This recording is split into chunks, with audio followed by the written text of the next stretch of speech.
हर साल मई से आशीष हम पाके एह साल अहिनी सूडान से कमा के भखले रही जावन भाड़ा मैया के असो जुड़ा जाइबो के पूरा के जाके मौला होरी के निमता देले आब हो ना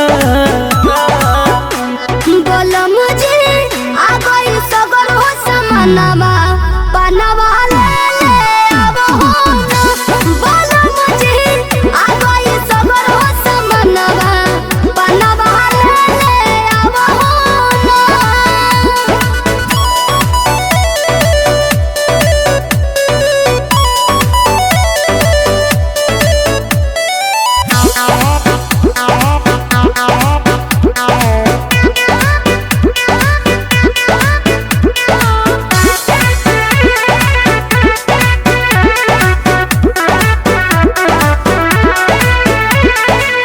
घाट पर जाके ले गंगा जल हो 7 किस्म के ले आयल बहानी फल हो सब फुलवा गइल बाकी रे खाली उहे भुला गइल।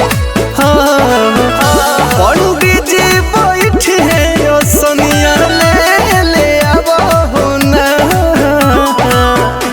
बोलो मुझे आ गई सगर हो समानवा बनवा ले अब हो ना।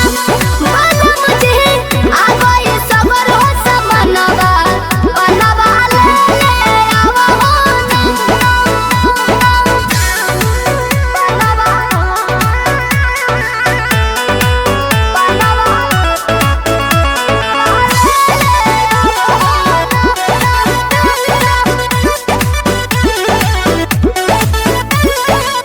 अपना दुआरिया कहो ही जगराता शिल्पी विजहिया के लिखाई बाबे सारा